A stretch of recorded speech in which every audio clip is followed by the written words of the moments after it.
Well, that's another year done on my inevitable trudge to the grave, and to celebrate that fact, here are my top 10 films that I saw last year.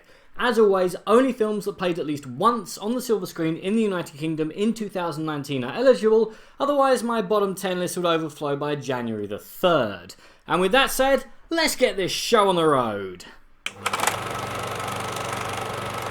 Arguably the best finale to an animated trilogy since Toy Story 3. This is a beautifully heartbreaking end to one of my wife's favourite franchises. And yes, it does get bonus points for being a franchise with the nerve to actually definitively end. Looking at you, Toy Story 4, which isn't on this list.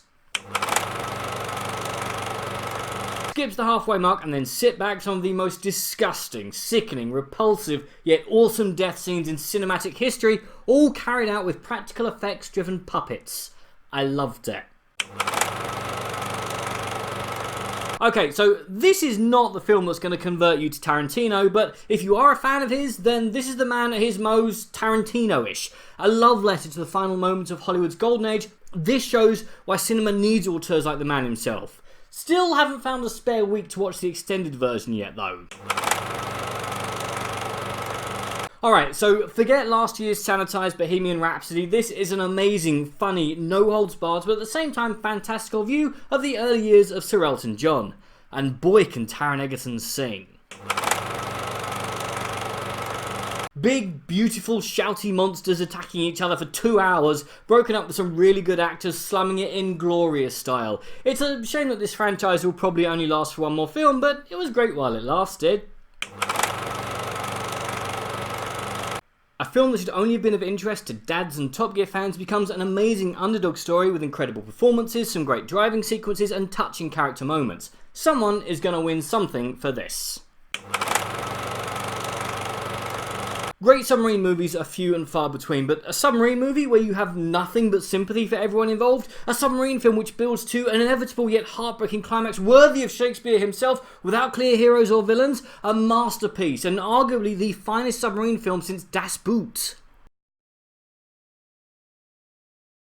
Aardman will always have a special place in my heart, but creating a hilarious virtually silent film using nothing but some plasticine, insane levels of patience and a few grunts? I loved the characters, even if the main alien could have stood to look a bit more alien. I loved all the moments I missed on the first, second and third screening. It's the perfect way to introduce your ankle biters to the wonders of the silver screen. I know, it's an obvious pick for the top 10, but the size, scale and imagination required to make it happen, balancing dozens of characters, storylines and the end of an era without spoiling it, as well as including some great action, humour and heart for an idea I initially scoffed at. I'm just wondering where they go from here. Grab a blanket, cancel your weekend plans, and check out what is arguably Martin Scorsese's best work in years, if not ever. Starring a veritable who's who of Hollywood stars past and present, in a film about the life of a mob hitman who might have killed Jimmy Hoffa, taking place over decades and using the latest digital technology. It's epic and arguably one of the finest films of this incarnation of cinema. Don't stream it on your phone, don't box set it over a few nights, watch it in one hit and watch a master of his craft create his magnum opus.